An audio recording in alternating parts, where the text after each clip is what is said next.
Now we've got history professor at Boston College and the author of the best-selling book, Democracy Awakening, and the massively successful Letters from an American Newsletter, Heather Cox Richardson. Heather, thank you so much for taking the time. Oh, it's always a pleasure to work with you. So I want to dive in here and give some historical context to the moment that we're in right now. Donald Trump's plan, if he wins the election, is to consolidate power into the executive branch. In my opinion, the most chilling part of Project 2025, for example, is the reclassification of career civil servants in our government's workforce into political appointees. And that would effectively turn the entire government, the IRS, the FBI, the DOJ, the FCC, into a tool of Trump's political interests. So this may all feel new for us, but I'm curious as to whether there's precedent in history where, for example, leaders engaged in similar tactics and what happened to that system of government in those instances. So, for example, did those countries then descend into autocracy? Well, there are comparisons in other countries for sure. Project 2025, which is the project that's been embraced by the the Trump-Vance campaign, deliberately builds on what Viktor Orban has done in Hungary, where he took a democracy and he overturned it by concentrating power in his own hands. Now, one of the things about Project 2025 is that it talks about civil servants and turning them into loyalists for Trump. It also talks about taking over the Department of Justice and ceasing to honor the rule of law and instead having people in the Department of Justice who do what Trump wants them to. It also talks about the military. So the idea is to concentrate all of those positions of power in our society in the hands of one person. Now, if you look at Hungary, modern Hungary under Viktor Orban, he did something very similar with the idea quite explicitly of destroying democracy and creating what he called illiberal democracy or Christian democracy, a world in which a few usually white heteronormative men controlled the lives of women, racial and ethnic minorities, and gender minorities in order to return what they considered a traditional worldview to their country. Now, this has really never happened in the United States before. And one of the things that I think is important when you think about Project 2025 is to think of it in tandem with the July 1st, 2024 Supreme Court decision in Donald J. Trump versus United States, in which today's radical Supreme Court overturned the very rule of law in the United States of America to say that one man is above the rule of law, and that's the President of the United States, who it said cannot be indicted or prosecuted for crimes committed as part of his official duties. Now, we've never had this in the United States before, but we have had something really similar that may surprise people. And that's that if you think about what happened in the American South from about 1874 to about 1965, we had a one-party region that essentially had overturned democracy and was ruled by a very small group of people.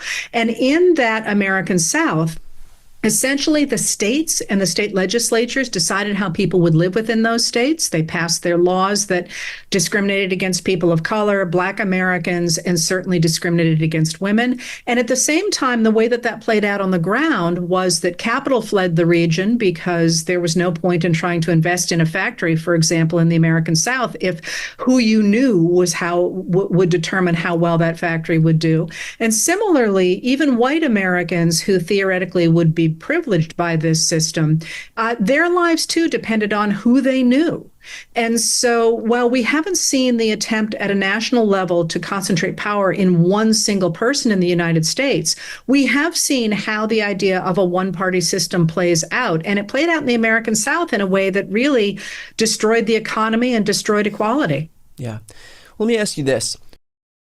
Once a country does fall victim to some type of an autocratic leader, and I know we've spoken about the example of Hungary, and we're still looking at this right now.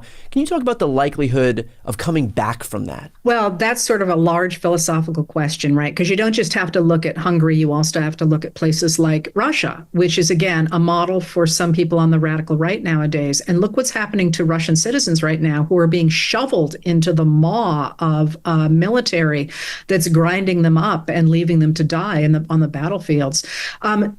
The larger philosophical question, though, is will humans, especially Americans in this case, accept the loss of their right to determine their own futures? And Lots of people argue about this, and I'm hedging a little bit because there's a saying among American historians that Americans will never put up with autocracy because we're too darn ornery. We've never tested it before. What will happen if you game out the idea of putting a Trump-Vance ticket back into the White House, it seems, is pretty dramatic repression of those who object to the overturning of democracy, and the attempt to guarantee, as Trump has said, that we will never have to vote again. Will Americans put up with that? My inclination is no. But what that would do is it would usher in a very long period, I think, of extraordinary domestic unrest, violence, and probably not in our lifetimes, mine anyway, the return of democracy. I know you've spoken extensively about the prospect of Trump coming back into the White House. I'm curious, in your opinion, what part of Donald Trump's agenda, plans, from a historical perspective, worries you the most? Well, Trump's a really interesting character because while we've been talking about Project 2025, I don't think he has any real ideological positions at all, except that he wants Donald J. Trump to stay out of jail and he wants Donald J. Trump to have power and money. Right. And so, in a way, the fact that a leader who has no convictions at all is a huge problem. I would also look at J.D. Vance, who is very much working for the billionaires like Peter Thiel, and who there has suddenly been a real move on the part of the Trump-Vance team to talk a lot about major cryptocurrency initiatives and the intersection of the interests of billionaires right now in cryptocurrency, which to me looks very much like I call it, without intending it to be derogatory, the Wild West of a new technology. That those new technologies or the new fields for investment are always, when we first get into them, unregulated, and they are always controlled by a very few extraordinarily wealthy people. And they always, and I'm talking about mining, I'm talking about cotton, I'm talking about copper, I'm talking about diamonds, I'm talking about oil, I'm talking about all these things. They always hurt the majority of the people. Now, when I look at this ticket, I look at Trump and the fact he's 78 years old and is not seemingly in good health. And then I look at the fact that J.D. Vance seems very much to be pushing the idea of these tech bros, as they say, that they're the ones who should control the world. And that's actually what worries me the most, because if you concentrate power in one executive, and you then put that one executive in the control of billionaires who are interested in controlling the world's money supply, I feel a little bit like that looks like a James Bond movie, except we're actually living in it. That is an amazing point that I haven't heard before at all. I mean, I've heard inklings of people say that, Peter Thiel had worked to install J.D. Vance for the fact that he wants influence there, of course, but not to the extent that how it basically works with all of the other aspects of consolidating power in the executive branch. That would eventually make J.D. Vance, make Peter Thiel by association, extraordinarily powerful in this country. There are those on the right who say that Democrats are just being hysterical by saying that Donald Trump is going to be some type of an autocrat and that we already had 4 years of him before and that we all survived. What's your response to that? Well, first of all, everybody has made it very clear that those who held the guardrails in the Trump administration, to the extent they did, are gone now. He's been very clear about that. And one of the goals of Project 2025 was to say, we're not going to be stopped again the way we were in the first term. Right. But I think there's a larger point that you're making here that you and I probably, I won't speak for you, but you and I probably have both run into. And that's that what the Trump people are talking about is indeed so extreme that it's hard to convince people that it's real. You feel like when and it's one of the reasons I always cite my sources is because you feel like when you're saying they want to end all abortion, they want to take away birth control, they want to have a national abortion ban. You hear those things and you think, oh, no, that couldn't possibly be the case. Or, they are trying to take over the military. And you think about our military, which has this long and storied history, and you think, oh, come on, we've never done that before. But they are saying it. They are putting in place policy papers to do that. They are filling positions. They have this whole list of people to fill positions and do those things.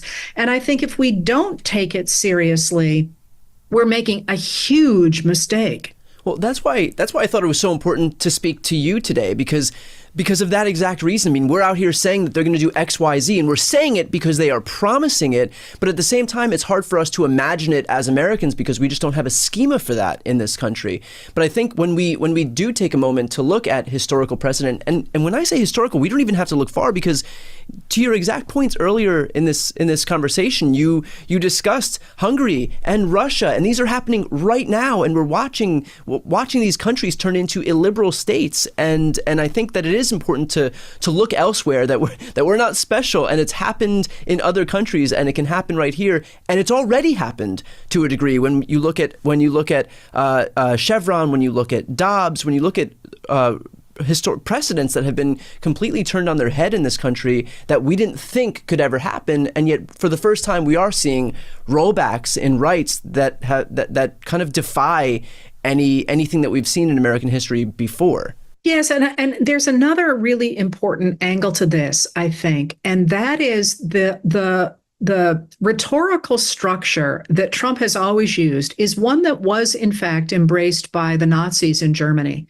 And that was the idea of what was called the big lie. But it had a concept. And the concept behind it was that if you, and I used to say to my students, if your roommate steals $20, you're mad at your roommate because you can conceive of that kind of a crime. But if your roommate breaks into your entire family's bank accounts, sells their house, wipes out everybody's retirement, takes everything, runs up the credit cards, and so on, you don't really have a language or an emotional groundwork to get mad at that person because it is so beyond anything you can imagine. You don't have the tools to do that. And that was really quite literally the goal in many ways of the way that the Nazis approached what they were doing, is to say something that was so outrageous that people would dismiss it. And they were quite articulate about this being the plan. And this is one of the things that Trump has done when he continually comes out and says, yeah, I did that, or yeah, I did that, or yeah, I'm going to do this. People think, well, I must be misunderstanding it, because of course you wouldn't want to take over American democracy and replace it with a dictator. Of course, the Supreme Court wouldn't take away a constitutional right that has been recognized for almost 50 years. Of course, the Supreme Court wouldn't give the president the right to commit crimes in office. And yet all of those things have actually happened. And we need to be aware of them and to create the mental apparatus to say, yeah, these are really bad guys. But crucially, they can be stopped before they take office and are able to complete those plans. And that's the place that we need to be engaged for the next, 80 some odd days. Right.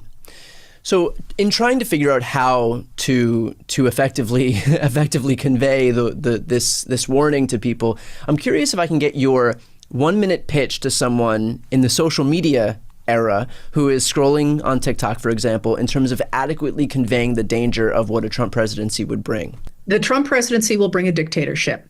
But on social media, what I would suggest is to lean into not the hatred and the anger and the backward looking of the Trump-Vance campaign, but to emphasize that democracy is about us creating a community, and that's actually a joyful enterprise. That's one of the reasons I think that the Harris-Walz campaign has taken off the way it has, is that this should be a joyful enterprise, and that, I think, is what people really will lean into going forward and need to as we create a nation that can address the issues of the 21st century. And I think that's such an accurate point, too, because it's been, I know I speak for a lot of people who are watching this right now and thinking this is the first time that we've felt not just that we're trying to, stave off some impending demise, but that we actually feel hope in terms of what we could do, in terms of codifying abortion rights, in terms of protecting the planet from climate change, in terms of protecting young people from the proliferation of guns and weapons of war, in terms of making healthcare more affordable so more people are covered and can live long, healthy lives, in terms of making sure that workers have more workers' rights so that they can live with dignity. And just there is it doesn't always have to be so miserable. There can be can be so much hope in the prospect of what can happen in this country. And we saw a lot of that, by the way, with the Biden-Harris administration, stuff that we never thought would be possible. And yet right now we have the strongest economic recovery in the world. We have the government finally negotiating drug prices. We have our infrastructure being revamped. We have manufacturing coming back and booming in this country to the tune of 800,000 jobs, which is to say nothing of the 16 million total jobs that we've added. So there is a lot of hope that a Harris-Walz campaign presidency, White House could actually bring, building on the success that we've seen today. Yeah, I would say that, but let me add something else with my backward look at U.S. history. There's also music and art and philosophy and new ways to approach education and new combinations. And when I think about the joy and the creation of a new America, I think of the things you're talking about for sure, but I also think about things like Snoop Dogg and Martha Stewart at the Olympics. And the fact that, as I understand it, Snoop Dogg asked Martha Stewart to join him with the dressage because he's afraid of horses. I'm afraid of horses. And you look at that and you just think, that's what America should be, is these two people from, very different creative pursuits being able to call on each other and say, okay, I'm really not okay around horses and I'm trying to be, but could you hold my hand a little bit? Yeah. And that, I think, is the kind of vibe that has always made America be America in a way that other countries can't, that we have these different voices and we have these different approaches to the world.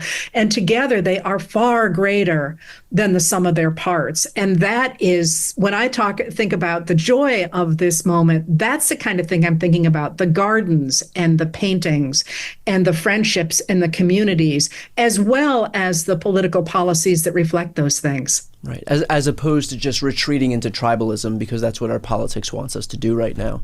Heather, what's it like for you as a historian to witness history repeat itself so easily, so predictably, and yet the warnings of the past feel like they don't register at all with so much of the population? Well, partly I think they have not registered, in part because we thought that they were the guardrails that we'd put in place after World War II were always going to be there. We were always going to have civil rights. We were always going to have Social Security. We were always going to have a focus on public health. Those things that many of us grew up with, we thought would always be there. So that's partly, I think, why it feels a little bit like we want to shake people and say you really could lose these things. But what has really jumped out to me is, because of my age, I have spent my entire professional career fighting a holding action, trying to defend American democracy, first from a rising oligarchy and now from a dictatorship. And for years, I have been telling people that I had faith in the American people and that American society would turn on a dime. But I kept waiting for it to turn on that dime, and I kept trying to find places where it might happen. And if I look at what has happened in this country since July 21st, when President Joe Biden said he would not accept the Democratic nomination for president, what I have seen is the country turning on a dime. And I don't really know. It's like sitting in the middle of a whirlwind and being part of it and watching it and trying to analyze it at the same time I'm part of it is actually calling out a lot of muscles that I don't really have, because I've never been in this place before, like the country hasn't been in this place before. What gives you hope right now? Oh, the American people. Really, the American people. It always has. I mean, when push came to shove, always in the past, Americans have stepped up to the plate to defend democracy. What worried me in this moment was really since 1980, with our increasing emphasis on great leaders, which is really itself a form of reinforcement of the idea of oligarchy or dictatorship, people seem to lose their understanding that they could affect the future. And one of the things that I have always done in the webcasts and stuff I do is to remind people that democracy is about us, not about our leaders. They work for us. And it feels like that concept has finally gotten traction. And if it does, what we will see is a world that more accurately reflects the majority of the American people. So we do protect civil rights. We do protect the environment. We do have common sense gun safety legislation. All the things that are popular with more than 79 to 80% of the American people. And that is a reinforcement of democracy. It's a reinforcement of agency, and it's a reinforcement of the idea that at the end of the day, the Declaration of Independence was right, and human beings have a right to determine their own futures. And that is both our most conservative possible position and our most progressive future. Well, that right there is exactly why so many people tune in to hear what you have to say. To that point, then, your newsletter is called Letters from an American. It's read by 1.5 million people. What do you cover, and where can they sign up to hear more from you? So I am a historian. I'm not a journalist. So what I do is what all historians do, I look for what creates change in society. So when I write Letters from an American, I'm trying to take a snapshot of America on every single day. My cutoff is midnight on Eastern time, and take a look at anything that happened that day that looks as if it is part of a longer story in American history that is currently changing. And that is available for free on Facebook and on Substack, just under heathercoxrichardson.substack.com. It is not partisan, really. It is a historical look at where we have been and where we are, and to some degree where it seems that we are going, although I don't prognosticate at all. I tell you what happened, not necessarily what I think about what happened. And of course, we'll put the link to your newsletter in the post description and the show notes of this episode. Highly recommend for those watching and listening right now to sign up. And finally, your best-selling book, Democracy Awakening, is coming out in paperback in October. Heather, why did you write this book? Well, originally I wrote the book to answer the questions that people ask me all the time. How did the parties switch sides? What is liberalism? What's the difference between a democracy and a republic? But pretty quickly it became clear that the question that people asked me most is, how did we get here? What on earth is going on? And how do we get out?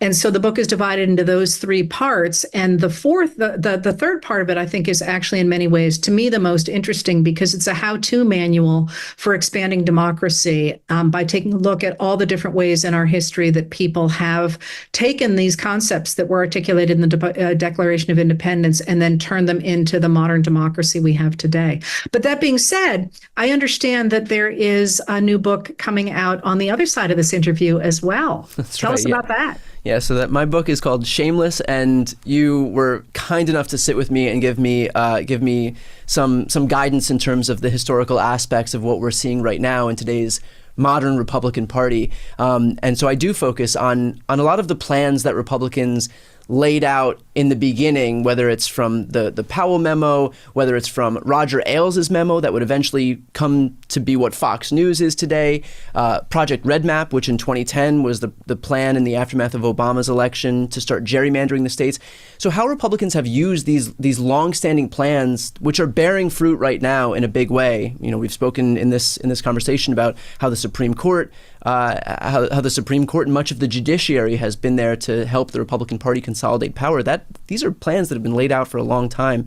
So that's coming out in just a few days. It's available for pre-order right now as well. And again, thank you for your help. The book wouldn't be what it is without your input. So for those who are watching, a big aspect of pre-orders, which is this period that we're in right now, is to make sure that the publishers know how many copies to actually print. So if there aren't a lot of pre-orders, then the publisher will see, okay, that we're not going to put aside, enough paper basically to make sure that we can print it when it's actually out. So for those watching, if you do think that you might want to buy it at some point, this is actually the best time to do so, because it makes sure that we have enough copies to actually last for the duration of the run.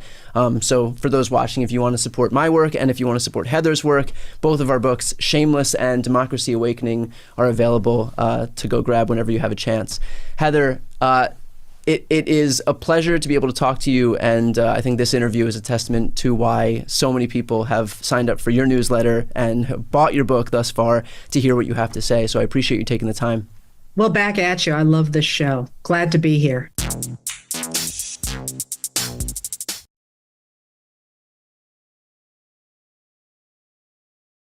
President-elect